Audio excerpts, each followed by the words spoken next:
أنتم على موعد الآن مع أعذب الألحان وأحلى الكلام في برنامج لحن التلاقي.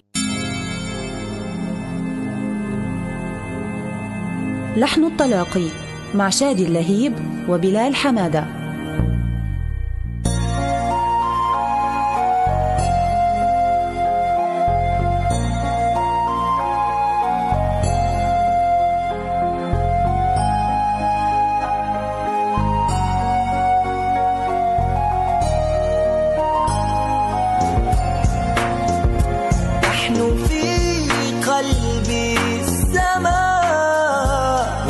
شمس باسمة في قلبي السماء، وجه شمس باسمة، نملأ الدنيا ورودا، نبضنا حب الحياة، كي ننمي فكرنا،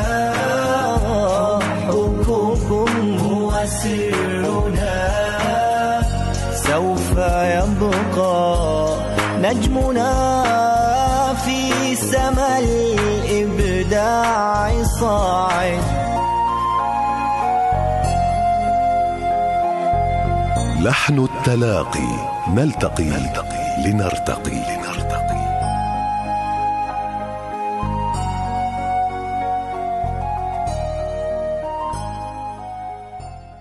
بسم الله الرحمن الرحيم. السلام عليكم ورحمة الله وبركاته. كل التحية لكم أعزائنا المستمعين وين ما كنتوا عم بترافقونا بهالحلقة الجديدة من برنامجكم برنامج لحن التلاقي. بسم الله الرحمن الرحيم. السلام عليكم مستمعينا الكرام، أيضا تحية لكم من وين ما كنتوا عم تسمعونا. طبعا حلقة جديدة من برنامجكم برنامج لحن التلاقي، حلقة مميزة مش مثل أي حلقة، مع ضيف مميز. نعلن عنه ولا ننطر شي ساعة؟ ننطر شي ساعة. طبعا بدنا نرحب بالفنان عمر الصعيدي، ضيف عزيز ببيتك أكيد عمر، باستديو إذاعة الفجر من بيروت ببرنامج لحن التلاقي. أهلا وسهلا فيك. أهلا وسهلا فيك حبيبي شادي، أهلا وسهلا فيكم أعزائنا المستمعين. سعيد جدا بوجودي بينكم، بين أحبابي وأهلي وأسرتي فعلا. إذاعة الفجر إن شاء الله نكون هيك ضيوف خفاف لطاف عليكم ونستمتع مع بعض إن شاء الله بهاي السهرة. أكيد ضيوف خفاف إن شاء الله، وأنتم أكيد مش ضيوف، أنتم من أهل الإذاعة، ويعني ما شاء الله جمهوركم كتير كبير من خلال الفيسبوك، عم نشوف جمهوركم الكبير، ومن خلال الاتصالات أيضا. عمر، إذا فينا يعني قبل ما نستقبل الاتصالات يعني أكيد رح ندردش سوا، يعني أنا وزميلي بلال رح ندردش سوا معك شوي، شي 10 دقايق أو ربع ساعة، من بعدها بناخد إن شاء الله اتصالات المستمعين. رح نبدأ مع جولاتكم الأخيرة، يعني آخر نشاط لكم مع قناة نون المغرب تونس. تفاصيل شو كانت؟ فعلا احنا يعني من بداية التحاقنا في قناة نون جرى الترتيب لبعض الفعاليات في دول المغرب العربي. يعني في تونس بداية رحنا عملنا حوالي 4 فعاليات كتير كبيرة في 4 مدن رئيسية. عملنا أغنية جديدة هيك لتونس، غنيناها احنا الفريق كامل، كانت كتير حلوة الأغنية. ان شاء الله قريبا رح تسمعوها، ورح نبعث لكم اياها برضو تبثوها اذا بتحبوهن في المناسبات التونسيه، مش غلط. بنبثها مش مشكله. وبعديها الاسبوع الماضي رجعنا من المغرب، صراحه عملنا حفلين كتير حلوين في مدينه طنجة وفي مدينه الدار البيضاء. يعني حضر الحفلين حوالي اكثر من 30,000 متفرج. ما شاء الله. الحمد لله. كانت ترتيبات جدا راقيه وترتيبات جدا عاليه المستوى. بشكر بصراحة شركة بانوراميديا المغربية والشباب اللي كانوا معنا، بصراحة أبدعوا في التنظيم والتجهيز والترتيب. وخلال زيارتنا للمغرب برضو عملنا أغنية جديدة للمغرب وصورناها هناك طبعا من إخراج حبيبنا وصديقنا الأستاذ محمد شهاب.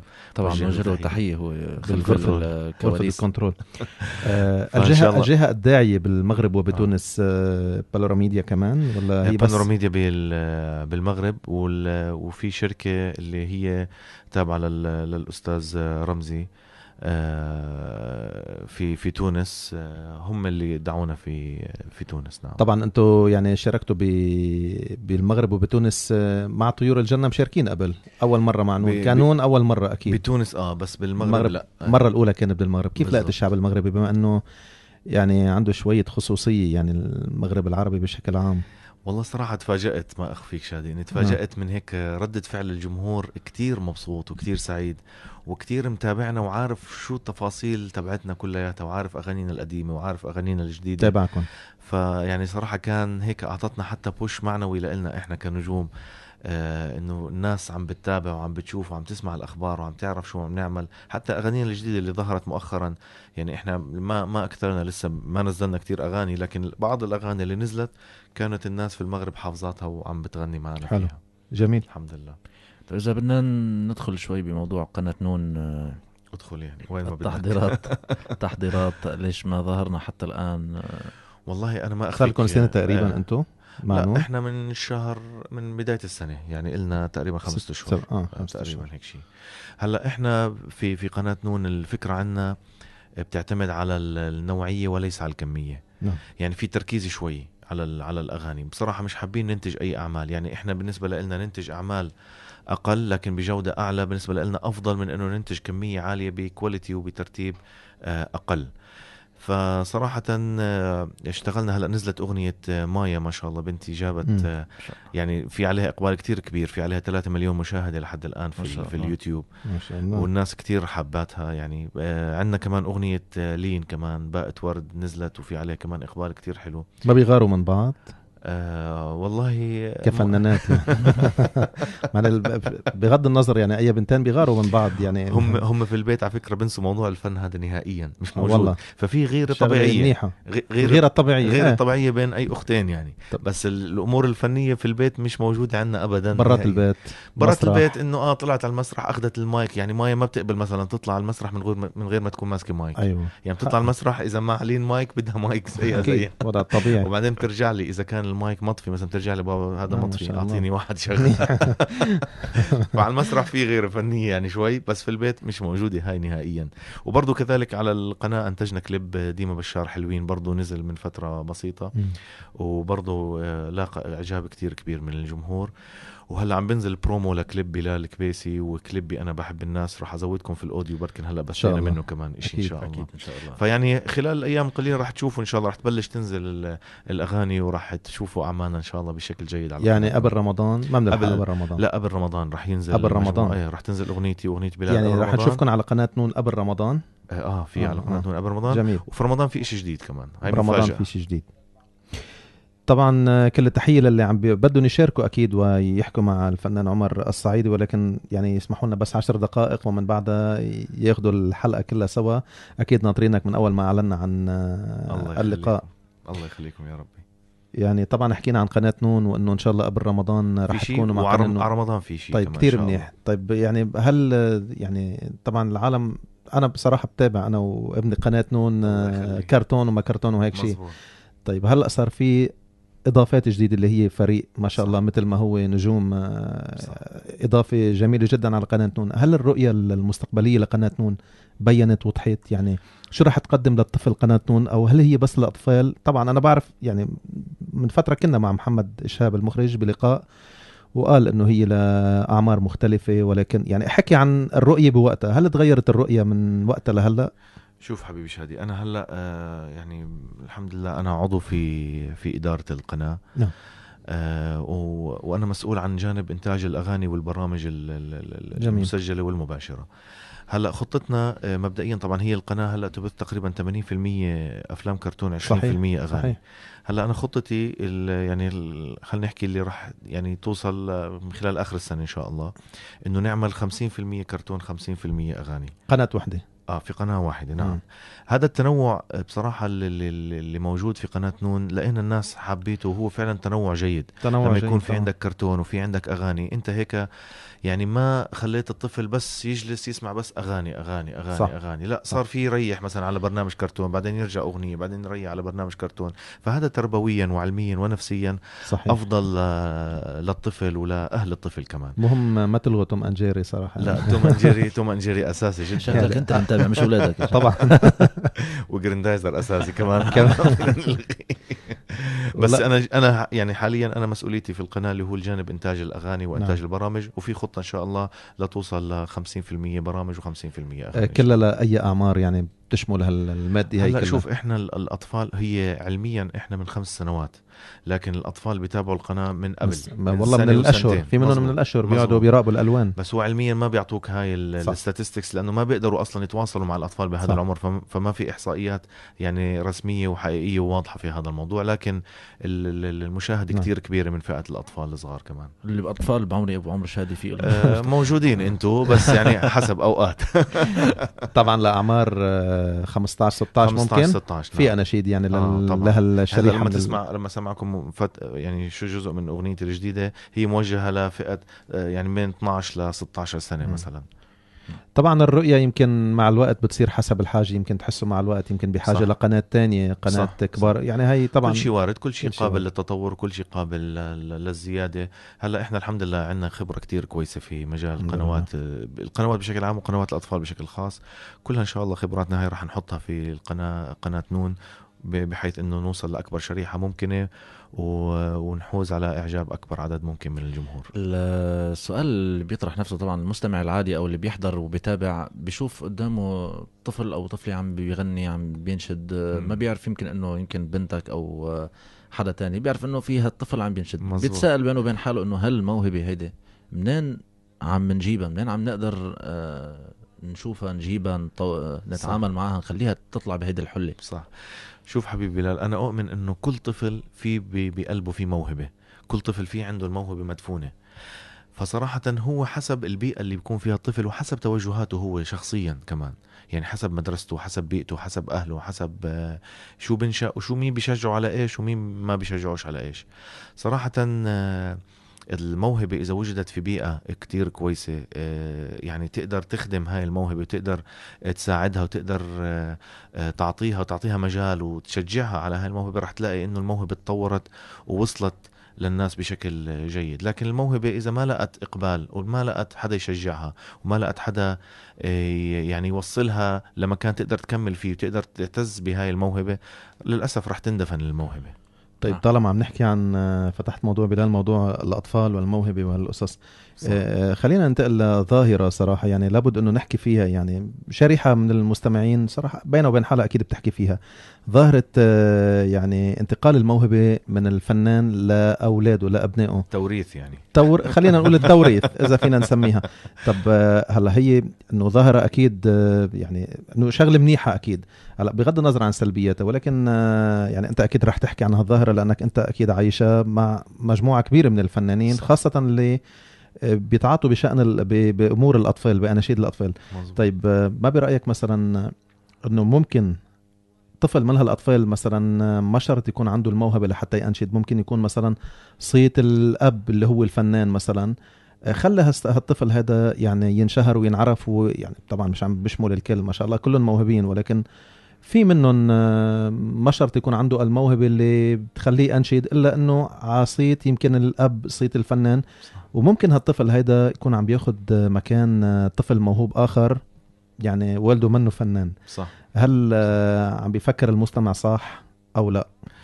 يعني خليني أكون دقيق وواضح في هذا الموضوع. هلا أنا ما بخفيك أنه قد يكون أبناء الفنانين يعني مش بالضرورة يكونوا فنانين بمستوى معين. نعم. لكن هي الفرصة اللي أتيحت لهم بحيث أنه يقدروا أهلهم أنه يستغلوها وأنه يعملوا من هاي الموهبة إشي يقدم للناس بشكل جيد.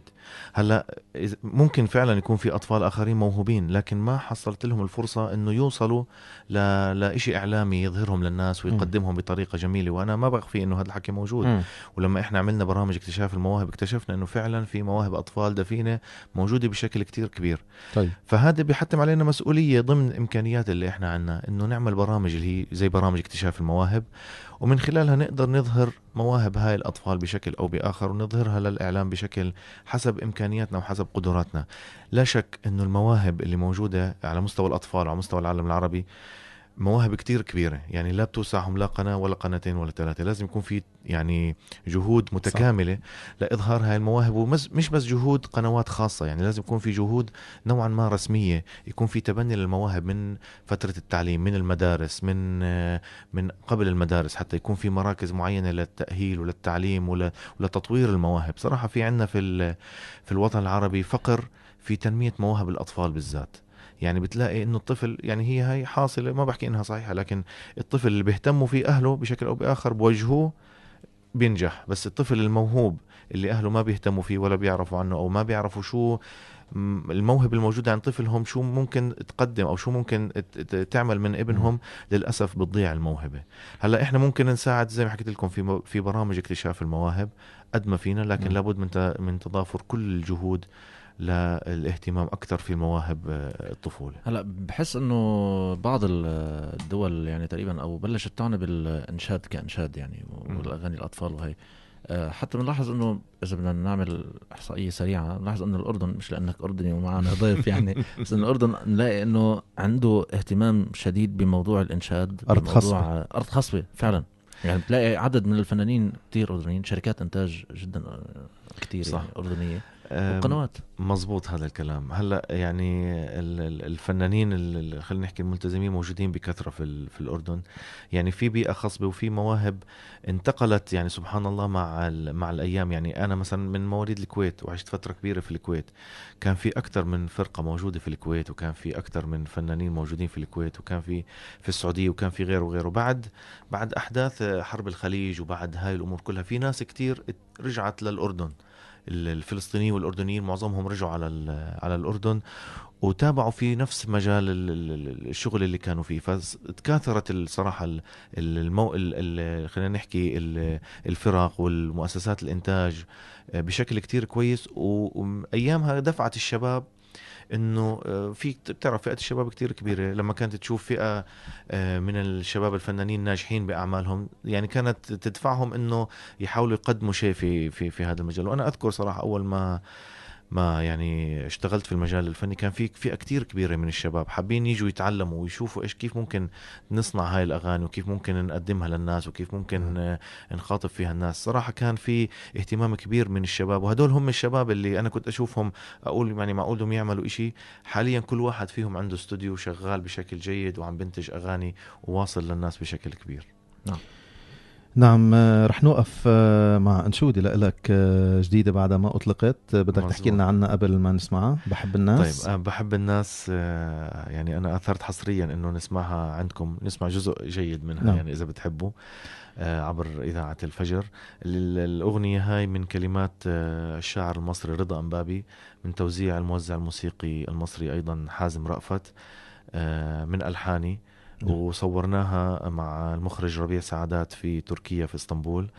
حاليا يبث برومو لهاي الأغنية على قناة نون، وإن شاء الله خلال الأسبوع القادم إن شاء الله رح تكون خلص المونتاج وتنبث الأغنية إن شاء الله. إن شاء الله. لكن أنشودة بحب الناس لعمر الصعيدي، ومن بعد الأنشودة رح نكون مع اتصالاتكم طبعا عبر الأرقام من خارج لبنان ومن داخل لبنان 00961 175 390 و 00961 175 33 57.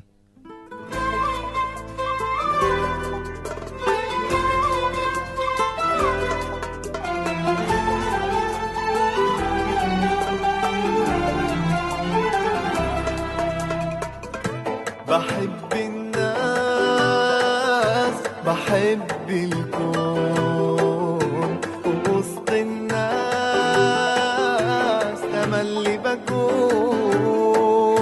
بحب الناس، بحب الكون، ووسط الناس تملي بكون. وقلبي ضحكته صافية ومليان بالدفا وحنون، وقلبي ضحكته صافية ومليان بالدفا وحنون. بحب الناس، بحب الكون. إذاعة الفجر.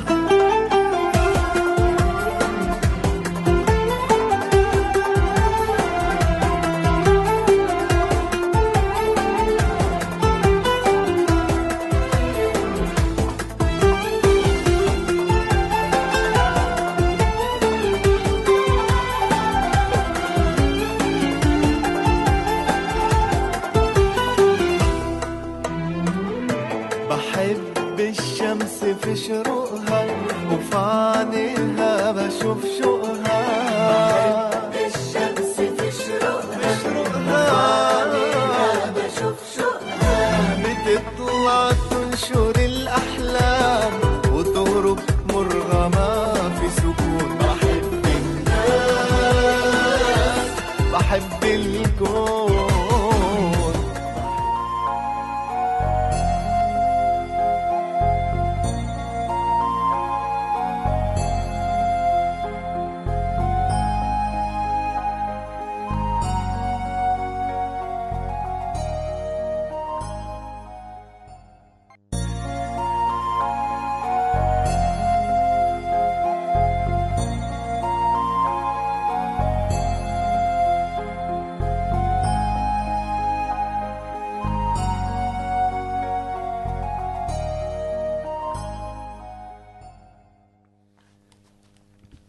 عودة لكم مستمعينا الكرام.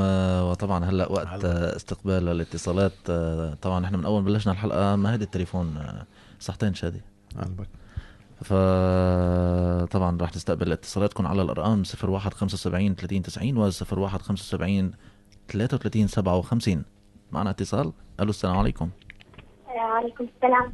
لازم ضيفنا انت تستقبل الاتصال. على طول يعني تشغلوني معكم يعني. خلص. الو السلام عليكم.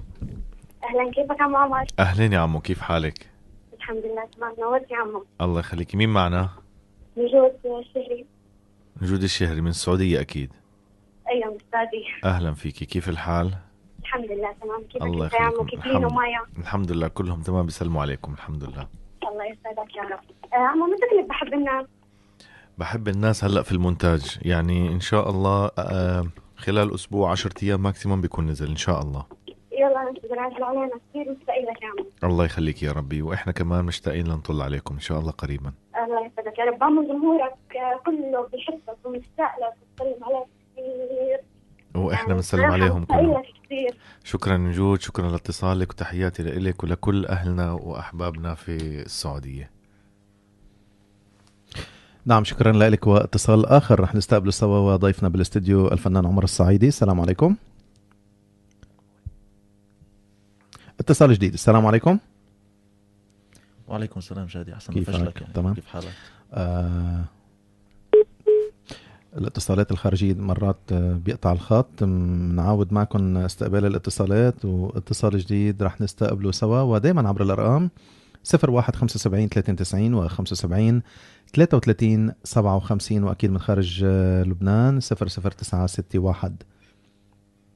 اتصال جديد. طيب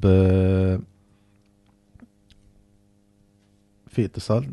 طيب لبين ما يجهز اتصال، إذا خلينا ندردش بموضوع كنا عم نحكي عن صار في اتصال. طب خلينا ناخذ الاتصال ما نطول عليه. السلام عليكم. السلام عليكم. وعليكم السلام. مين معنا؟ كيف حالك أخ شادي؟ يا هلا، مين معنا؟ معك سعود من السعودية. سعود، يا هلا بيك. أيوة، كيف حالك؟ يا ريت تسمعنا من التليفون لأنه عم بصير في فيدباك بالصوت. عم اسمعك. نعم يا سعود. سعود تفضل، عمر عم يسمعك. السلام عليكم عم عمر. وعليكم السلام. أهلا يا سعود، كيف حالك؟ كيف حالك يا غالي؟ الله يخليك. شو أخبارك؟ كيف الرياض معكم؟ والله الحمد لله الأجواء تمام الله يسعدك. كيف الأجواء؟ حر؟ والله الأجواء حلوة، ما هو حر ولا برد. طب الحمد لله الحمد لله. الله يخليكم يا ربي. تسلم. الله يسعدك عم عمر. حبيبي، أنا كثير بحبك، بموت فيك يا عمر. الله يخليك يا ربي. تسلم يا سعود. احنا كمان بنحبكم كتير، و يعني مشتاقين لنطل عليكم من جديد ان شاء الله. وتحياتي لك ولكل اهلنا واحبابنا في السعودية وفي الرياض الحبيبة. شكرا لكم. شكرا لك يا سعود. وعم نتابع مع الاتصالات مع محبين الفنان عمر الصعيدي واللي هو ضيفنا بالاستديو. السلام عليكم. وعليكم السلام. الو عمر. اهلا يا عمو، كيفك؟ الحمد لله طيبين. مين معنا؟ مين معنا؟ هلا سارة ودلع العريسي اللي من السعودية. تذكرتنا؟ اهلا فيكم. والله يا عمو يعني المعجبين كتار، لكن ان شاء الله اني بقدر اتذكركم اي كلكم. اوكي عمو متى تطلع على يوناو برنامج اللي سجلت فيه؟ ان شاء الله يعني من هون ل10 ايام بتطلع الاغاني الجديدة، فمعلش تاخرنا عليكم، بس عم نعمل اشي جديد ومتميز. لا انا قصدي يوناو البرنامج اللي انت سجلت فيه. يعني قريبا ان شاء الله راح يطلع باذن الله قريبا. ترقبونا، دائما في اشياء جديدة وفي اشياء حلوة ان شاء الله. عمو سلمني على لينا مايا واختي تبقى. اوكي يوصل ان شاء الله اكيد. طبعا قبل ما اجي انا هون مايا ولين بيوصلوا لي انه اسلم عليكم جميعا وهم بخير والحمد لله وشغالين وهلا بعطلة مبسوطين ومرتاحين، وان شاء الله كمان قريبا راح تشوفوهم باشياء واعمال جديدة. كمان اتصال جديد. السلام عليكم. وعليكم السلام. معك احمد من العراق. احمد كيفك؟ محمود؟ اي نعم. نعم كيفك يا محمود؟ كيف العراق؟ بدي احكي مع عمر السعيدي. نعم عم بسمعك عمر. اهلا يا محمود، كيف حالك؟ احمد. احمد اسف انا. كيفك يا احمد؟ الحمد لله. كيفك انت؟ الله يخليك. شو اخباركم؟ كيف اهلنا في العراق الحبيب؟ والله يعني ماشي الحال. يلا انا الله صراحه من اكثر المعجبين فيه. الله يخليك يا ربي. شكرا لكم يا احمد. وانا وشكرا طبعا انا متابعك على الفيس في محايا السعوديه اذا بتعرفني يعني. يا سيدي الله يحييك يا ربي. بشكرك وبشكر كل جمهورنا واحبابنا في العراق، وان شاء الله دائما نشوفكم على خير وفي الخير، وان شاء الله يا ربي يفرج عليكم وييسر عليكم. تفضل. ممكن طلب؟ تفضل حبيبي. لو سمحت يعني في تيجي العراق ولا مره واحده عشان اشوفك؟ بيطلب بدعيك للعراق. اتشرف ان شاء الله يا رب. ان شاء الله تتيسر الامور ونقدر نيجي على العراق. احنا اجينا على فكره اكثر من مره على كردستان، ويعني هي جزء اكيد جزء عزيز من العراق، وان شاء الله دائما نقدر نيجي عندكم ونفوت على كل العراق، ويكون الامان والسلام يعني اكيد موجود في كل انحاء العراق، ونعمل هيك حفلات حلوه تكونوا اكيد من الحاضرين والموجودين فيها. شكرا لك يا احمد حبيبي.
إذا عبر الأرقام 0175 390 و75 33 57 عم نستقبل اتصالاتكم، وضيفنا بالاستديو الفنان عمر السعيدي. واتصال جديد. السلام عليكم.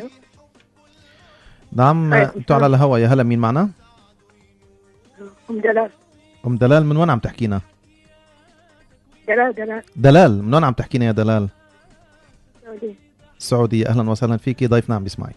أهلا يا دلال. ليش مستحية؟ ممكن عمو عمر يوجه تحية؟ عمو عمر معك، تفضلي. السلام عليكم. وعليكم السلام ورحمة الله وبركاته. كله شباب. الحمد لله تمام. شو أخباركم؟ الحمد لله تمام. أنت من وين من السعودية يا دلال؟ من جدة. من جدة. أهلا وسهلا فيكي وفي كل أحبابنا وأهلنا في جدة الغالية. ممكن توجه تحية. وجهي تحية. خذي راحتك، تفضلي. ممكن توجه تحية. أنت ممكن توجه تحية. أنا بوجه تحية. هنوف الرشيدي. تفضلي. لمين؟ ممكن توجه تحية هنوف الرشيدي.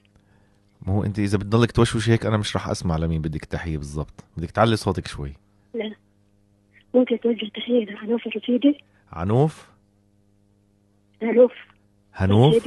الرشيدي. تحية لهنوف الرشيدي ولكل المعجبين ولكل الجمهور الكريم، ويعني خصوصا جمهورنا وأحبابنا في السعودية وفي جدة الغالية. تفضل شباب، يلا فرصة تحكوا شوي يعني. لسه بدي اشرب شادي كمان. معك مشغول انت مش لا ابدا، ناخذ لك فاصل ونرجع. معكم انا. اوكي يلا تفضل. طبعا عم نستقبل الاتصالات. معنا اتصال ايضا ان شاء الله. معنا اتصال. الو السلام عليكم. الو السلام عليكم. وعليكم السلام ورحمة الله وبركاته. وعليكم السلام ورحمة الله وبركاته. أنا أشرف من تونس. أهلا يا أشرف. أنا بسمعك، أنا أشرف من تونس. أهلا يا أشرف. أنا بحب عمر الصعيدي كثير. وعمر الصعيدي بحبك، بدي أحكي كمان. أهلا يا أشرف، كيف حالك حبيبي؟ بخير. أنت من وين من تونس يا أشرف؟ بحب الناس. من أي مدينة من تونس؟ أنا من العاصمة. من العاصمة. من العاصمة. حضرت حفلتنا في المنزه؟ أي حضرتها. طيب ممتاز. كانت كثير حلوة. الله يخليك يا رب، تسلم. بدك أغنية بحب الناس؟ أنا بدي أنشدها إذا ممكن. أنت بدك تنشدها؟ يلا بس بدك تعلي صوتك شوي، خليني أسمع. يلا قول. أوكي. بحب الناس، بحب الكون، وسط الناس تملي بكون. الله. وقلبي ضحكته صافية ومليان بالدفا وحنون. بحب الناس، بحب الله يا أشرف. شكرا يا أشرف يا حبيبي. ما شاء الله عنه أشرف. ما شاء الله عليك. يعني بتخيل شي 60-70 سنة يعني أمورك بتصير كتير كويسة. مواهب لازم تستفيدوا منها. لا بمزح معك حبيبي يا أشرف، الله يرضى عليك. صوتك جيد، بده شوية هيك تمرين أكتر وتحفظ اللحن بشكل أكبر. بس أنا بشكرك إنه هيك سمعتني الأغنية بصوتك. شكرا لك حبيبي أشرف. طيب معنا اتصال. من مين هالاتصال؟ لنسمع لنشوف. السلام عليكم. الو مرحبا. يا هلا، مرحبتين. كيف الحال؟ ممكن اشارك؟ كبو. بس قد ايه عمرك؟ عمري 26. حاب يعني كثير سعيد باستضافتكم للفنان عمر الصعيدي، وحاب اغني له يعني اذا ممكن. اهلا وسهلا بمحمد بشار. اهلا وسهلا فيك. اهلا وسهلا فيكم. كيفكم؟ مساكم سعيد يا رب. الحمد لله. منورين ومتألقين وما شاء الله عليكم والله. يعني يا رب. إن شاء الله أنه تكون هالحلقة رائعة جدا حبيبي يا كبو. أكيد ما دامك اتصلت فيها أكيد راح تكون رائعة. كيف حالك؟ الحمد لله تمام. كيفكم أنتوا؟ اشتقت لك يا زلمة. وينك؟ والله زمان انك كبو. يلا شوي بترجع لنا ان شاء الله. يلا خلص. انا ريت اكون عندك والله. والله راحت عليك، قلت لك تعال بس انت ما رضيتش. والله مشغول شوي. ان شاء الله الايام الجايه ان شاء الله. حبيب قلبي. انتوا بتحبوا تيجوا كتير على لبنان بحس؟ تشموا الهواء وتظهروا وتروحوا وتجوا. هم نيجي شغل ويعني وبعدين في منها يوم شغل و3 ايام ظهر. لا 3 ايام شغل. ما تفضحناش هذا ارجوك. محمد شو حتسمعنا؟ والله اللي بدكم اياه انا جاهز. انت اللي بدك اياه. شو انا جاهز. شيء جديد. اي شيء عمر بده اياه انا جاهز. اوكي. ايش عمر ايش تسمع؟ شو رايك تسمعنا هيك مقطع من يا ريت بتنعاد؟ شو رايك؟ والله ما عندي مشكله. يلا حبيبي.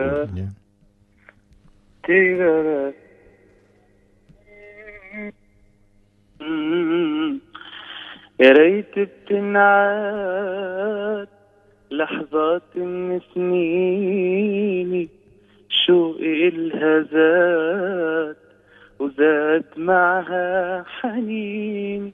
يا ريت بتنعاد لحظات من سنيني، شوقي إلها زاد وزاد معها حنيني.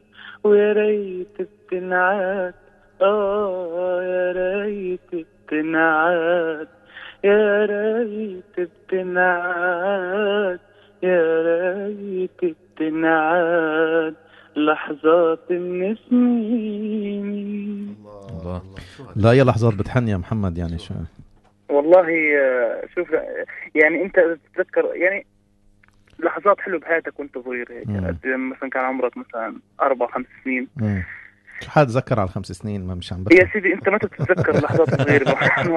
خلينا بالسبعه والثمانيه. كبو وين اكيد هاي بالمنمم كل حدا بالدنيا عم بتذكر هاي اللحظات وهو صغير، وبتذكر قد كان هو اكبر همه في الدنيا انه ينزل يلعب كوره بالحديقه، انه ينام، انه يحضر له فيلم هيك، واصدقائه هيك اللي كان يطلع معهم يروح ويجي. هذه كانت صحيح اقصى شيء عنده، انه اكبر همه لو وقع له كسر له كاسه المطبخ شو بيسوي كيف؟ خلص هاي اكبر شغلات في راسه.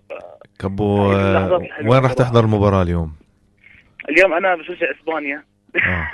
لا ما سألتكاش مين بتشجع، وين راح تحضرها بالاول؟ لا بشجع اسبانيا واحضرها ان شاء الله في مع العيله. والله جبنا الكروت وكذا وهيك، خلص نحضرها في العيله اليوم، يوم عائليه. يعني كبو اسبانيا اليوم اكيد ان شاء الله. والله شوف انا لحسب اللي شفته على التلفزيون انه تقريبا 90% من اللبنانيين برازيليين. هنا درجة. لا يعني انا بحكي عن مشاهده 10 ايطالي و10 فرنسي، محمد يعني منوعين. انا عم بحكي عن مشاهده حقيقيه في الشارع في بيروت، يعني معظم السيارات كلها اعلام البرازيل ومضللين سياراتهم في البرازيل، يعني كله برازيل. صراحه بحب البرازيل، وحتى هون حتى عندنا هون في الاردن كثير برازيل، انت عارف، لانه فعليا البرازيل هي من اكثر البلدان والمنتخبات اللي جابت كاس العالم. وهذه بس اسبانيا الاصل اتوقع يعني ابراهيم. بس انا اسباني ولا غنى عن اسبانيا. والله انا شوف امبارح بدايه يعني اغراني هيك هشام عشان اقول انه انا برازيلي، لكن انا بالروح وفي القلب اسباني يعني. بكره حسب. حبيبي ابو حميد الله يسعدك. حبيبي والله سعدت بسمع صوتكم. تسلم الله يخليك يا رب. عشان اترك المجال اللي حابين. الله يخليك يا رب. كذا وهيك. منك معجب بعمر محمد؟ اي حبيبي. منك معجب بعمر؟ بالعكس انا والله من اكثر المعجبين والتلامذه اللي على ايده والله. بس ما حكيته يعني ما حكيته شيء. لا اقل شيء. الله يعطيكم الف عافيه، وان شاء الله ليلتكم سعيده وحلوه وتجنن. وتحياتي لابو شهاب وللوراء المكسر ولكل اللي عم بيسمعونا هلا. شكرا لك يا محمد، الله يجزيك الخير. تحياتنا. الله يخليكم، اهلا وسهلا فيكم.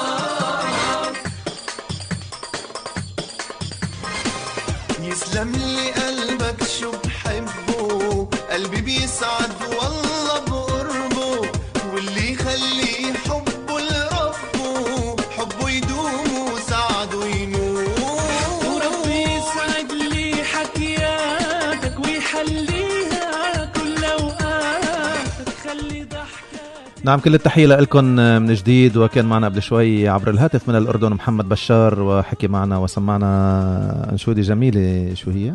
يا ريت بتنعاد هاي، يا ريت بتنعاد جديد إن شاء الله كمان على قناة، كمان أنشودة حلوة. نعم، بنكفي اللقاء معك أنا وزميلي بلال عمر الصعيدي ضيفنا، ورح نتابع مع استقبال اتصالاتكم، ودائما عبر الأرقام 0175 390 و 75 33 57. السلام عليكم. ممكن أحكي مع ملك الإنسان؟ تفضل. بس مين معنا؟ تفضلي. مين معنا؟ صوت. مش واضح الاسم. صوت. شوق؟ اي صوت. من وين؟ من السعودية؟ اي من السعودية. اهلا وسهلا فيك. اهلا يا شوق، كيف حالك؟ الحمد لله. كيفك ملك الإنسان؟ الله يخليك يا ربي. شو اخبارك؟ بس لو تحكي شوي شوي عشان نفهم الكلام، يعني الناس عشان تفهم، عرفتي؟ اوكي. كثير نحبك يا عمر. الله يخليك يا ربي، واحنا كمان كتير بنحبكم ومنعزكم ومنقدركم، وان شاء الله دائما نكون عند حسن ظنكم باذن الله. الله يسعدك يا عمو، والله العظيم انت احلى الناس في العالم. شكرا يا عمو. غني لي بحب الناس يا عمو، ممكن؟ طبعا ممكن، ضروري. لازم اغني. يلا هلا بدي اسمعك. هلا فورا لازم. لا ما بنفع كمان دقيقة، لازم هلا. طيب خلينا ناخذ اتصالين وبنسمع منك كم. طب شو بس ناخذ اتصالين بعدين اسمعكم مقطع، شو رأيك؟ اوكي خلاص. تسلمي يا شوق، شكرا لك، تحياتنا لك ولكل الجمهور اللي والناس اللي عم تسمعنا، شكرا. نعم اتصال. السلام عليكم. الو السلام عليكم ورحمه الله وبركاته. مين معنا؟ امال. اهلا يا امال.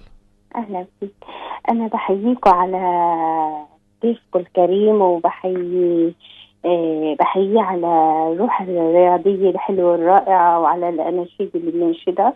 بس من خلال الحوار الحلو والرائع في سؤال حابة أعرفه من حضرته الكريم، إنه زار كل البلدان، أي بلد بحب يروح عليها أو يعني لينشد فيها؟ بس حابة إنه أحيي روحه الطيبة والحوار الرائع الحلو، ويعطيكم ألف مليون عافية. السلام عليكم. وعليكم السلام ورحمة الله وبركاته. بشكرك وبشكر أهلنا وأحبابنا في لبنان، اللي صراحة أنا بعتز فيهم وفي جمهور لبنان بالذات. صراحة فعلا زرنا العديد من الدول، يعني ما خلينا دولة عربية إلا رحناها الحمد لله رب العالمين، برضو أوروبا كمان.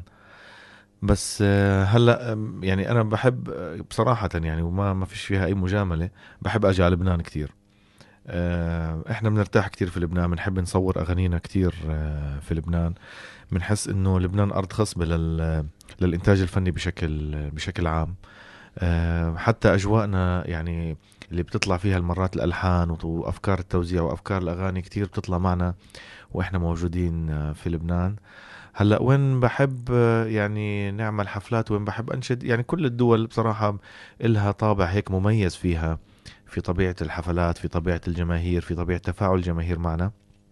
فكل دولة تتميز عن دولة تانية بشيء حلو، لكن أنا برتاح وبنبسط كتير بس أجي على لبنان صراحة. ما في شيء له علاقة بالمشاوير لا شغل والبحر شغل، لا الروشة يعني لا شغل لا. طيب جوتانجو. طيب. متابع معكم ومع اتصالاتكم أكيد. طب بدنا نسمع شيء. اي طبعا، احنا وعدنا المستمع انه بدنا نسمعها. هي طلبت من بحب الناس، مع انه احنا بثينا منها. بس انا اذا يعني انا صدق. شخصيا حاب هيك شيء من نظرة عينك، بس بدك انت والمقطع اللي انت بختاره. طب بس عشان طلبت بلاش يعني تزعل مني. لا ما هو هي عمل لك شو المطالب يعني. هي وانا ما بعرف اذا تأمر امر ولا يهمك. الله يخليك يا رب. طيب بحب الناس، بحب الكون، وسط الناس تملي بكون. بحب الناس، بحب الكون، وسط الناس تملي بكون. وقلبي ضحكته صافية ومليان بالدفا وحنون. وقلبي ضحكته صافية ومليان بالدفا وحنون. بحب الناس، بحب الكون.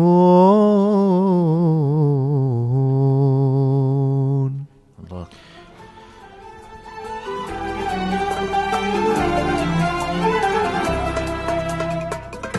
بحب الناس،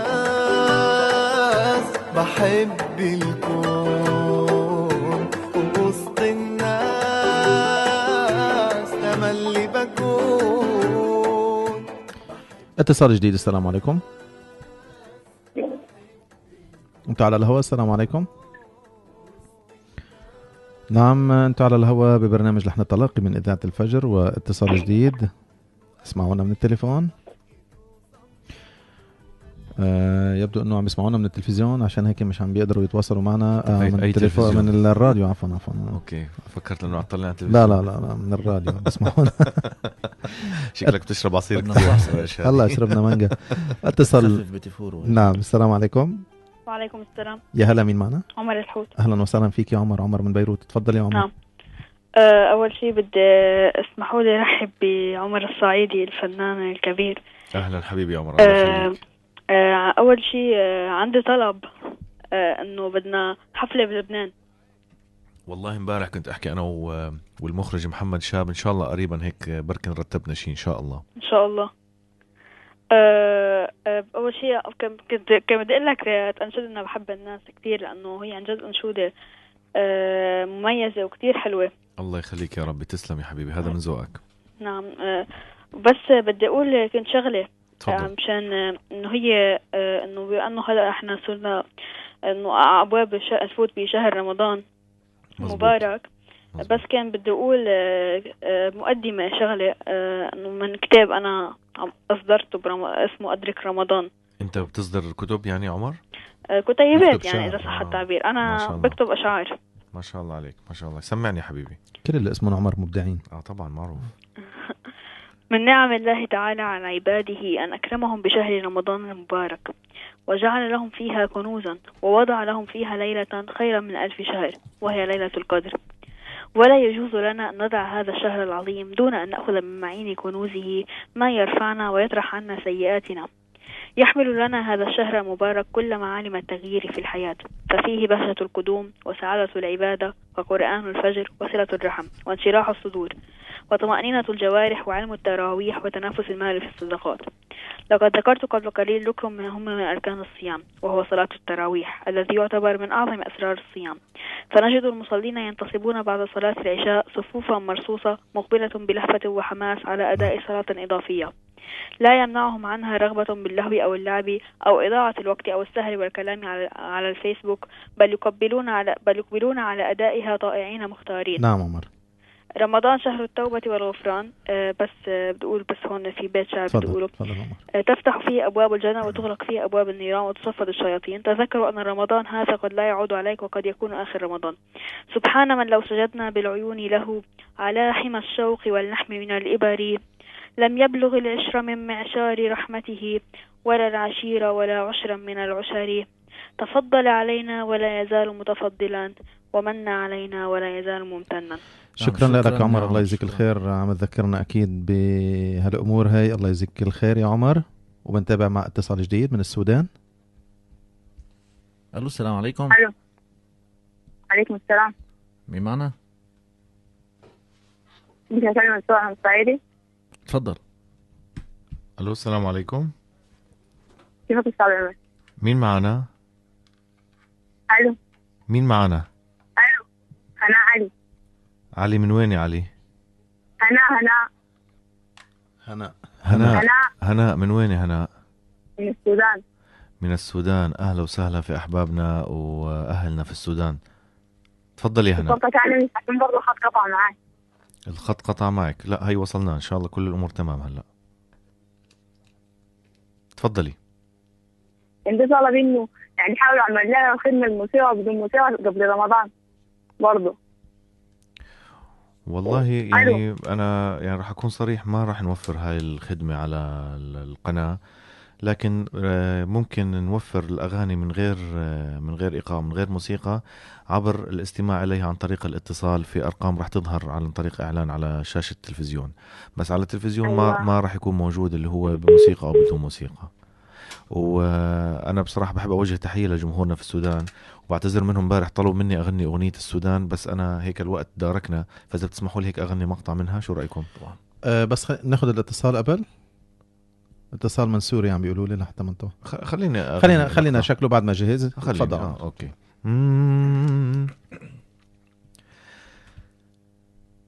قلبي للفرحة داير، قلت ادور لي عنوان، قالوا تلقاها زاير لما توصل للسودان. قلبي للفرحة داير، قلت ادور لي عنوان، قالوا تلقاها زاير لما توصل للسودان. السودان السودان السودان السودان.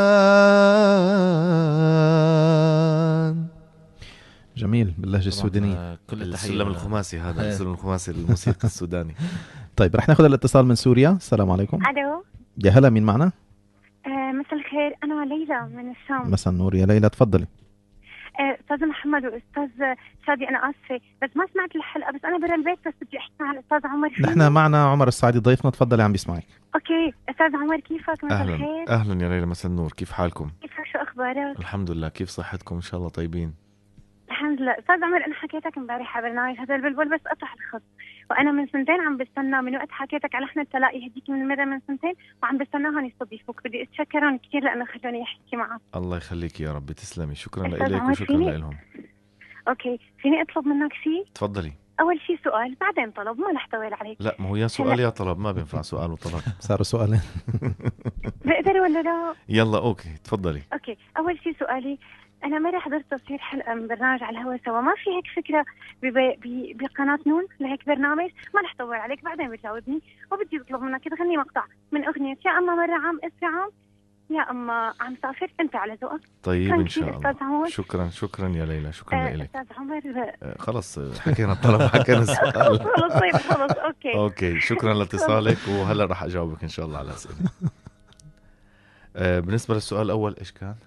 على الهوا سوا او سوا؟ على الهوا سوا ان شاء الله. يعني في افكار لكتير برامج على الهوا وبرامج مسجله كمان ان شاء الله، لكن تعرفوا يعني البرامج اللي من هذا النوع بدها ترتيب وبدها تجهيز. يعني احنا في قناة نون هلا بلشنا في موضوع الاغاني، وان شاء الله قريبا رح ندخل في موضوع البرامج، ورح تشوفوا ان شاء الله برامج تعجبكم باذن الله تعالى. وبالنسبه للشق الثاني من اغنيه مرة عام، ممكن اسمعكم هيك لقطه من الاشي اللي بتذكره، تسمحوا لي؟ تفضل. اوكي. مرة عام إثر عام والهوى يشد الضرام، مرة عام إثر عام والهوى يشد الضرام، وعيوني لم تنم حين جفن الكون نام، وعيوني لم تنم حين جفن الكون نام.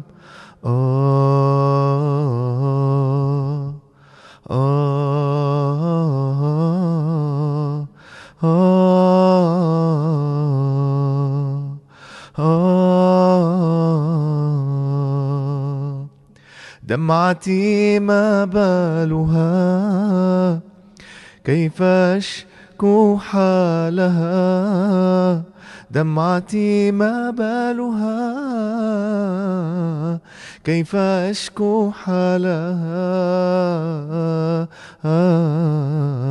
مر عام إثر عام والهوى يشكو الضرام،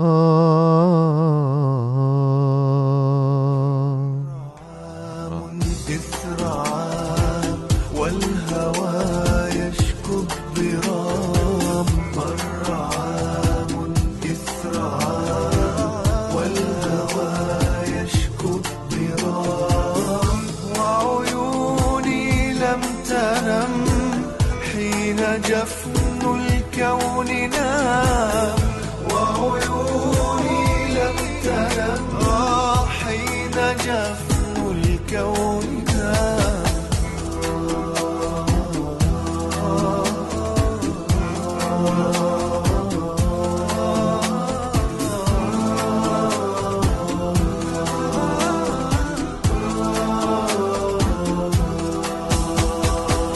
دمعتي ما بالها كيف يخفى حالها، دمعتي ما بالها كيف يخفى حالها، عتمة حطت على مهجتي تغتال. تابعين معكم مع اتصالاتكم ببرنامج لحن التلاقي من إذاعة الفجر، ومع ضيفنا عمر السعيدي نجم قناة نون، وأيضا بالإدارة مدير. نحن ما سألناك مدير شو؟ أنا مساعد المدير العام. مساعد المدير العام بالضبط. المدير التنفيذي فينا نقول تقريبا، يعني مساعد مدير عام لشؤون الإنتاج والبرامج والأغاني، يعني خلينا يعني نجم وعندك صفة إدارية. نعم صحيح. يعني نعم يعني مش بس انت عندك صفه اداريه هون بالبرنامج، ما عندك صفه اداريه كمان انت. يعني شو البرنامج؟ شو الصفه الاداريه؟ مدير البرنامج. مدير عام برنامج لحن التلاقي. نعم، اتصال جديد. السلام عليكم. الو. السلام عليكم. عليكم السلام. يا هلا، مين معنا؟ الو. اي معك على الهوا، مين معنا؟ روان. روان من اي منطقة عم تحكينا؟ السعودية. اهلا وسهلا فيك، ضيفنا عم يسمعك. اهلا يا روان. أنا أحبك موت. الله يخليك يا ربي، شكرا لك يا روان. وأحب لي الصعيدي وما الصعيدي، سلمنا عليهم. وهم كمان بيحبوكم كتير وبيسلموا عليكم، وإن شاء الله بنشوفكم عن قريب بإذن الله تعالى. شكرا. عمر. يا عمو. أغاني اللي أنتم سجلتوها رمضان راح تنزل فيديو كليب ولا بس صوت؟ إن شاء الله يا رب إنه الله يسهل ونصورها وننزلها في رمضان على موعدها إن شاء الله. ادعي لنا. طيب عمر. يا عمو. مرام العدواني تسلم عليك، وأروى الماجد عليهم. وفاطمة علي والشورى الجسمي. سلمي عليهم كتير واحكي لهم وصلت التحية، والله يبارك فيكم يا ربي. شكرا. نعم. في سؤال جانا عن طريق الفيسبوك، هيك حابين يعني الشغلة قديمة هي لما زرتوا أنتوا غزة، كيف كان وقع زيارتك يعني لغزة، ولا كيف كانت زيارتك لغزة، وكيف كانوا ناسها يعني أهل غزة؟ والله زيارة غزة من أعظم الزيارات اللي قمنا فيها صراحة. نعم. يعني شعور مختلف لما تفوت على غزة، شعور بالعزة والنصر والتمكين. إن شاء الله الله يديم عليهم النصر دائما والتمكين دائما. إن شاء الله يسهل أمورهم إن شاء الله يا رب، ويهدي البال ويهدي النفوس، وترجع فلسطين كل فلسطين إن شاء الله. إن شاء الله يا رب. نستقبل الاتصالات أيضا. ألو، السلام عليكم. ألو، السلام عليكم. عليكم السلام ورحمة الله وبركاته. مين معنا؟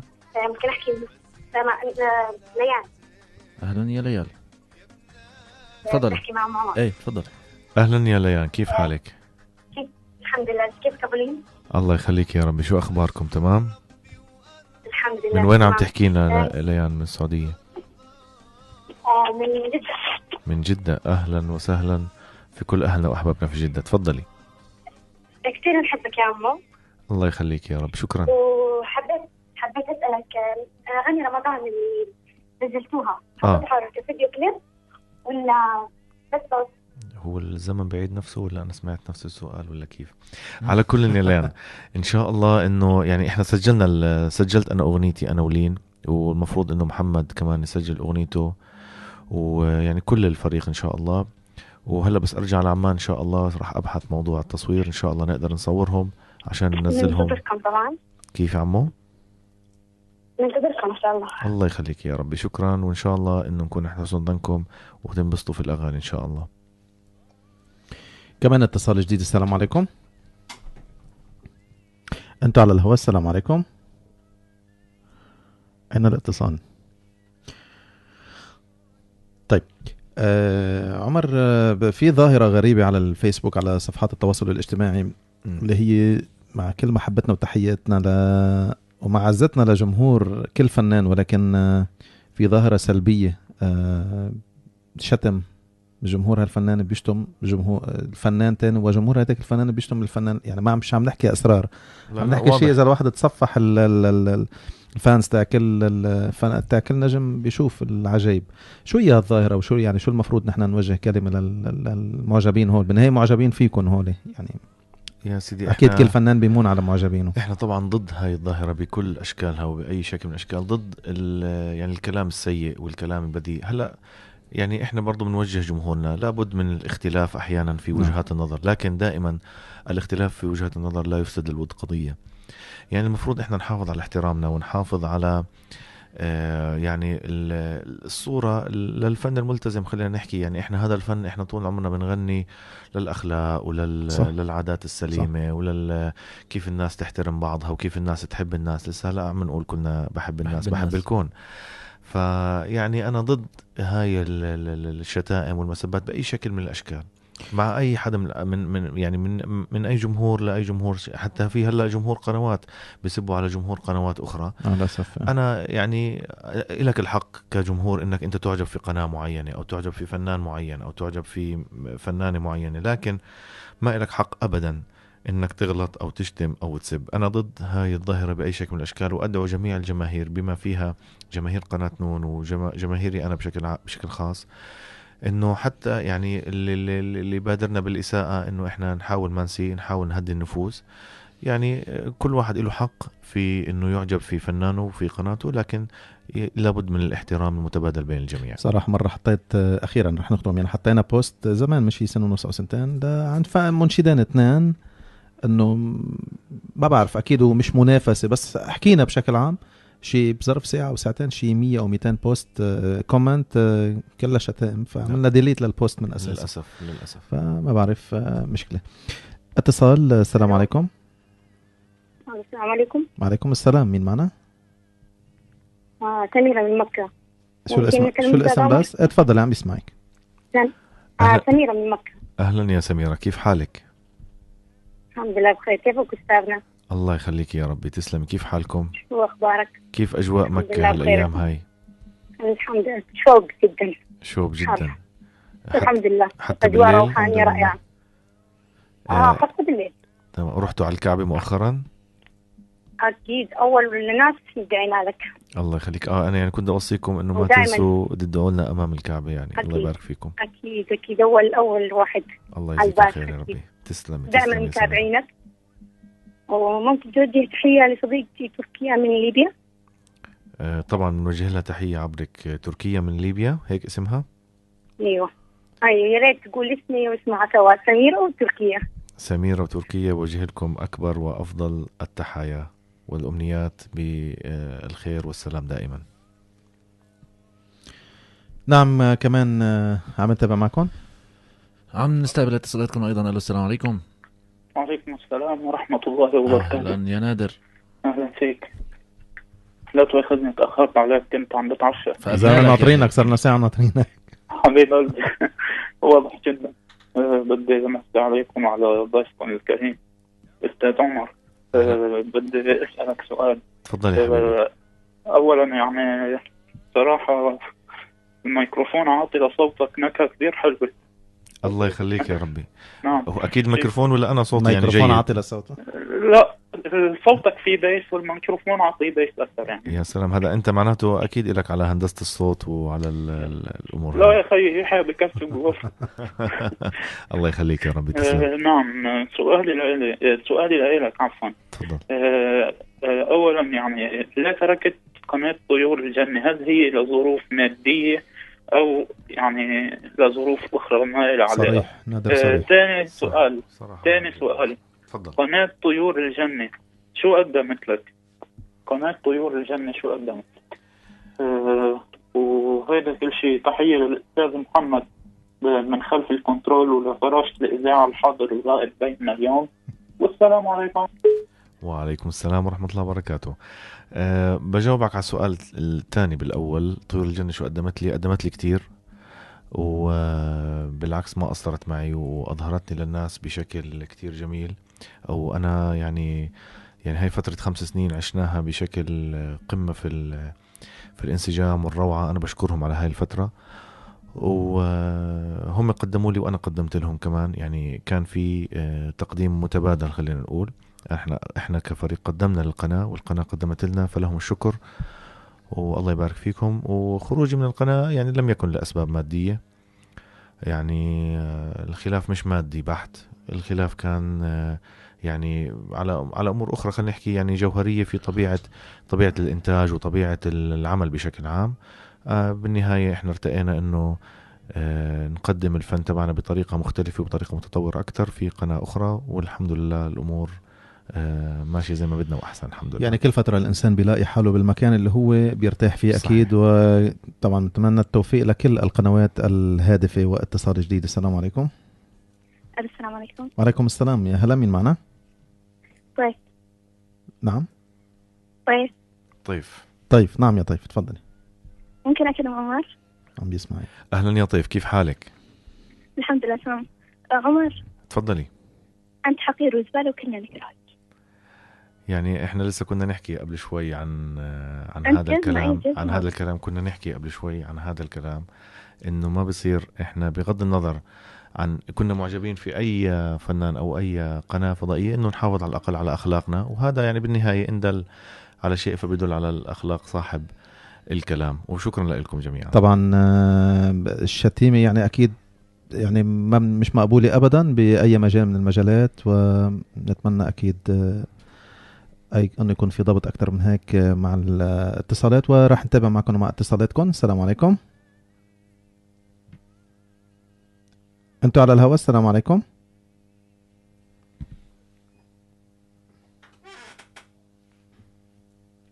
السلام عليكم. السلام عليكم.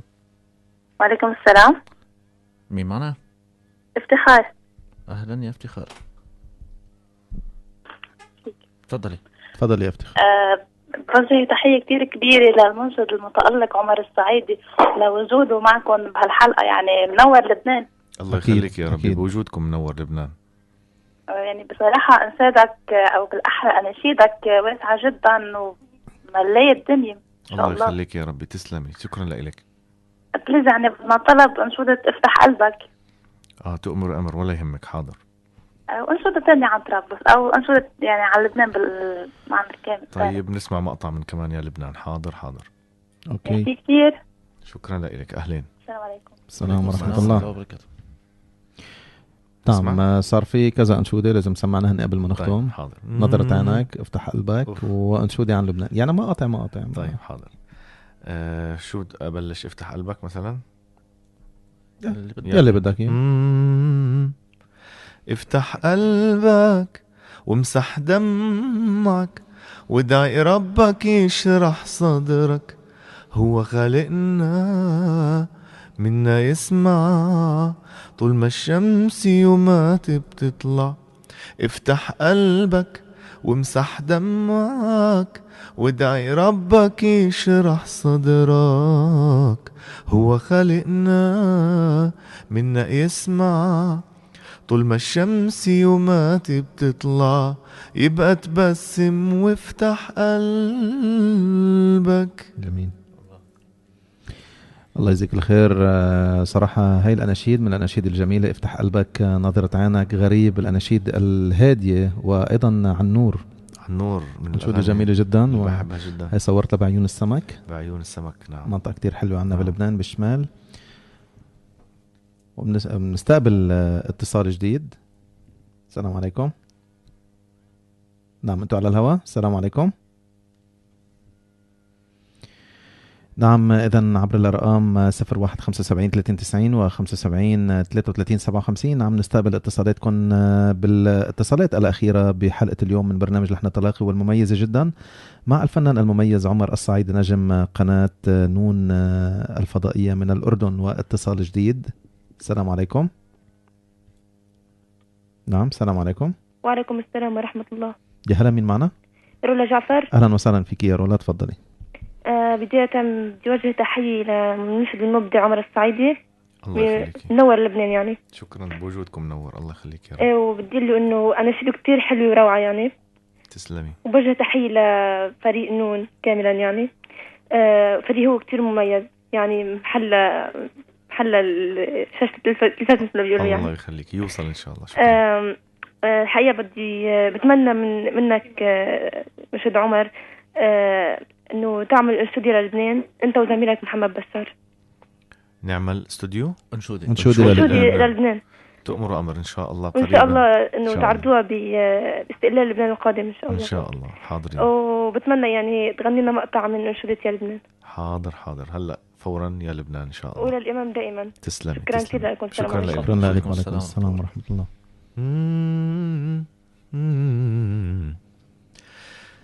يا لبنان يا ميسر ريم، هوا ونسيم، دوا وتسنيم.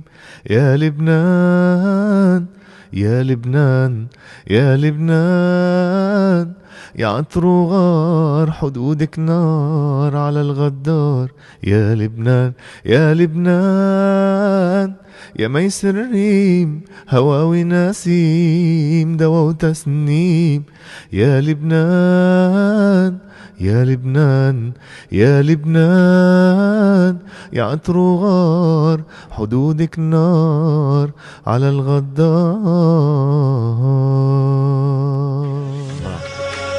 يا ميسر ريم وتسنيم. يا لبنان يا لبنان يا لبنان، يا عطر وغار حدودك نار على الغدار. يا لبنان يا لبنان، يا ميسر ريم هوا ونسيم دوا وتسنيم. يا لبنان يا لبنان يا لبنان، يا عطر وغار حدودك نار على الغدار. يا لبنان طفلك غنى غنية حب وإيمان وأرزق بصدى الغنية عزف الألحان. طفلك غنى غنية حب وإيمان وأرزق بصدى الغنية عزف الألحان. بطنك صمود وعز جبالك شموخ وما بتنهان، بحرك وبموج العالي عم يحكي حكاية نصر الأمة.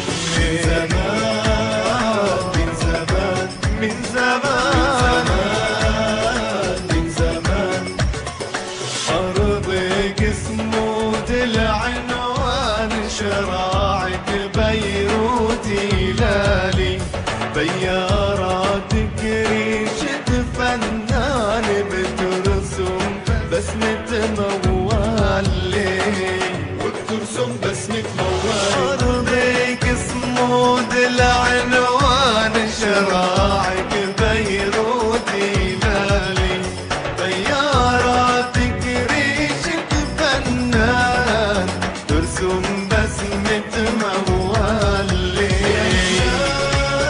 يا ميسر ريم هوا ونسيم دوا وتسنيم. يا لبنان يا لبنان، يا عطر وغار حدودك نار على الغدار. يا لبنان وطفلك غنى غنية حب وإيمان وأرزق بصدى الغنية عزف الألحان. حب وإيمان وأرزق بصدى الغنية عزف الألحان. بحرك صمود وعز جبالك شموخ وما بتنهى، بحرك وبموج العالي عم يحكي حكاية نصر الأمة. تابعين مع اتصالاتكم، والنجم عمر الصعيدي معنا بالاستوديو. السلام عليكم. ألو السلام عليكم. وعليكم السلام ورحمة الله وبركاته. مين معنا؟ معكم هدى من السعودية. مين معنا؟ هدى من السعودية. أهلا يا هدى، تفضلي. كيفك عمو عمر؟ أهلا يا عمو، كيفك يا هدى؟ الحمد لله تمام. كيفكم انتم؟ كيف النجوم كلهم؟ الحمد لله كلهم يسلموا عليكم، مبسوطين وبجهزوا لكم الكثير من الأعمال الفنية القادمة إن شاء الله. ممكن متى كليب محمد بشار؟ يا ريت تسمعي. ما فهمتش إيش المطلوب؟ أقول متى كليب محمد بشار؟ يا ريت تسمعي. والله محمد وهمته متى يعني. بينعرض؟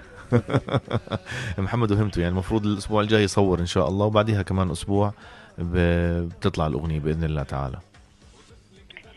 طيب ممكن سمعت إنه في حفلة لقناة نون في أبها، هو صحيح ولا لا؟ والله أنا المعلومات اللي عندي إنه في تجهيز لحفل في أبها، لكن لحد الآن ما عنديش إشي أكيد. أوكي يلا شكرا. الله يخليك يا رب. شكرا يوصل إن شاء الله. شكرا لك. كمان اتصال جديد. السلام عليكم. عليكم السلام. يا هلا، مين معنا؟ معك رؤوم من السعودية. رؤى من السعودية. رؤوم نعم، تفضلي. ألو كيفك عمار؟ أهلا يا هلا. لا يهمك كلام اللي يسبونك يعني. لا أبدا. احنا فخورين فيك وبتضل كبير يا أبو ليل. الله يخليكي. يعني هذا الاشي ما ابدا ما بيهزني ولا بيأثر، بالعكس انا بحزن على الناس اللي بتحكي في هذا الكلام. انا عارف حالي ايش انا وايش راح اقدم ومين جمهوري ومين الناس اللي بتقدر الفن، وبأسف فقط على الجماهير الاخرى، مش كلها طبعا، اللي هي قد تتصرف مثل هاي التصرفات، بأسف عليهم فقط يعني.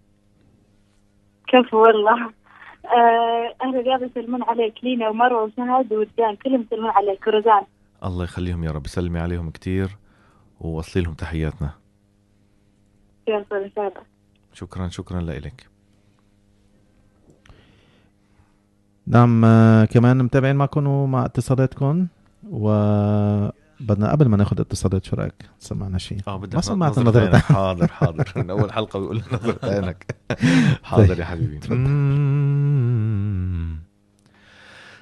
نظرة عينك للدنيا خليها فرح وامل وحياة، خليها تفرح كل الناس وعليها مليها دنيا الحياة.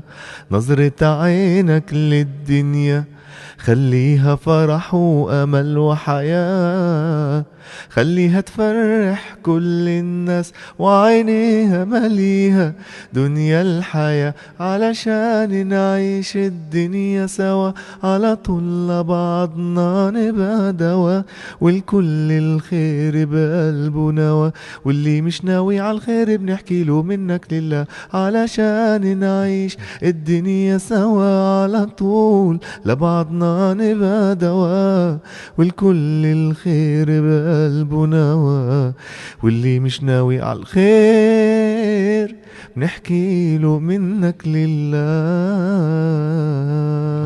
الله يجزيك الخير يا رب، جبرت بخاطرنا. ارتحت ان شاء الله، حسيت براحه نفسيه. صرنا من الصبح طبعا. لا اذا بتحب هلا كمان لا اكيد المستمعين اكيد اولى هن لهم الاولويه. اتصال كمان، اخر اتصال هنا بيقولوا لنا الشباب. السلام عليكم. السلام عليكم. وعليكم السلام ورحمة الله وبركاته. مين معنا؟ معك سعود يا عم عمر من جديد. سعود من جديد، أهلا وسهلا يا سعود. الله يسعدك. تفضل يا حبيبي. حبيبي بدي أهديك، بس أنا عندي إهداء مني لك حبيبي. اتفضل. الله يسعدك. وعلمي جنى وعلمي جنى لغني الأحلام وراءنا، وفن الإنشاد ما بينجنى إلا بملك الإنشاد يلي بحبه أنا. يا عمر اسمك لمع بين حروف الفن والسطع في كل زمن. حبيبي يا سعود، أشكرك جدا، وأشكر كل أهلنا وأحبابنا في السعودية وفي الرياض الحبيبة. شكرا لك يا سعود. نوصل إذن للمشاركة الأخيرة قبل ما نختم كمان مع فقرة إنشادية مع عمر. شو رأيك بلال؟ مثل ما بدك، نحن ضروري. بدك أنت شو أنت ما سمعك شيء؟ شغل اليوم نحن. شو رأيك يسمعك عن نور؟ إيه والله أنشودة جميلة ونسمع. طيب ناخذ لك الاتصال الأخير. نعم. السلام عليكم. وعليكم السلام. يا هلا، مين معنا؟ ريم. شو الاسم الأول؟ ريم من السعودية يا ريم؟ أي نعم، تفضل يا ريم.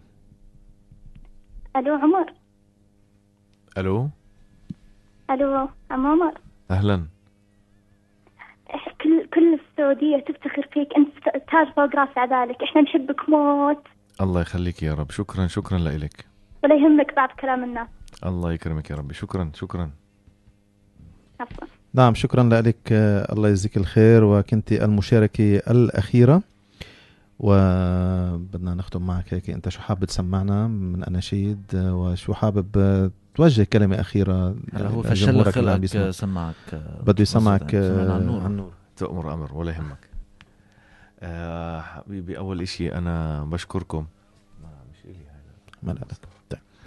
بشكركم على الاستضافة الجميلة حبيبي شادي، حبيبي بلال. بشكر إذاعة الفجر القائمين عليها. استمتعت جدا بوقتي معكم ومع جمهورنا الحبيب. بتمنى أنه يعني يكونوا استفادوا في هذا اللقاء، وإن شاء الله ترقبونا قريبا دائما على الخير وفي الخير وكل جديد ومفيد إن شاء الله. إن شاء الله تعالى. ونزولا عند رغبة حبيبنا بلال، مقطع صغير من عن نور إن شاء الله. طيب نحن خلينا نختم ويكون الختام معك وخلص يعني لحتى ما نرجع ننزع أجواء العالم بأصواتنا، فيكون الختام معك أنت. طبعا نوجه لكم كل التحية من وراء الميكروفون شادي لهيب وبلال حمادة، وعلى الهندسة الصوتية يحيى طقوش، وأيضا كل التحية للمخرج محمد خالد شهاب اللي أكيد رافقنا بالتنسيق. طبعا نتمنى لكل المستمعين انبسطوا معنا باستضافة المنشد عمر الصعيدي. نحن سعدنا جدا صراحة، وكان بدنا لقاء يطول أكتر، ولكن وأنا كمان وقت البرنامج. الله يجزيكم الخير يا رب. تفضل.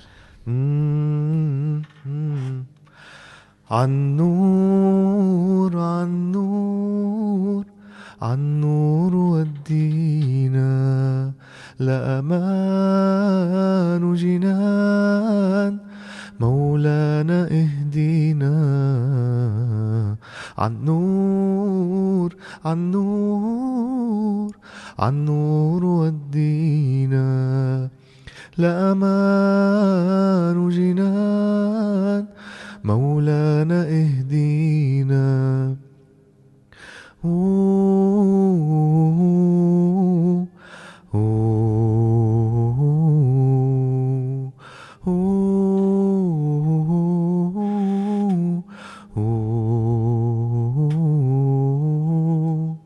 ارضى عنا يا الله، اقبل منا يا الله.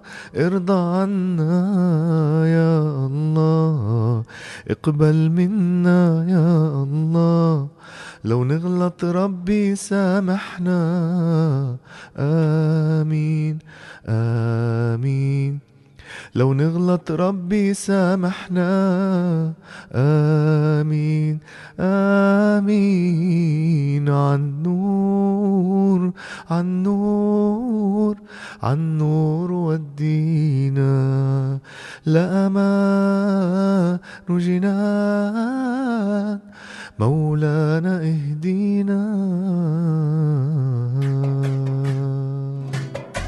عنور عنور عنور ودينا لأمان جنان مولانا اهدينا. عنور عنور عنور ودينا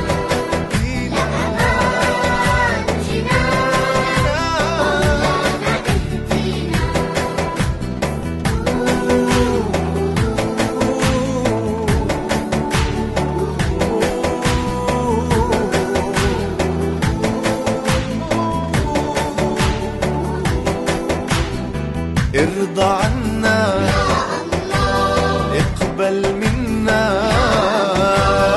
ارضى عنا اقبل منا. لو نغلط ربي سامحنا، لو نغلط ربي سامحنا، آمين.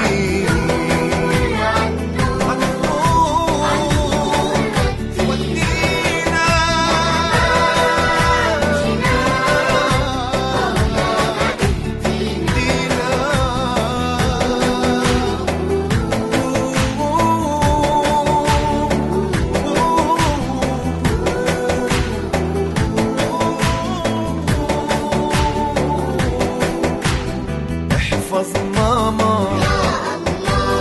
احمي بابا، احفظ ماما، احمي بابا. رب ارحمنا احنا كلنا، رب ارحمنا احنا كلنا.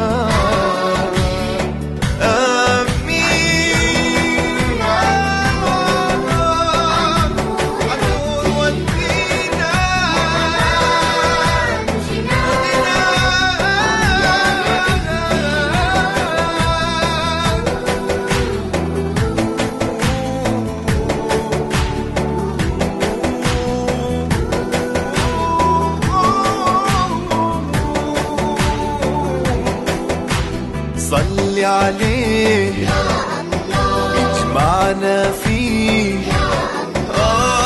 صلي عليه اجمعنا فيه. ونبينا محمد، هادينا ونبينا محمد،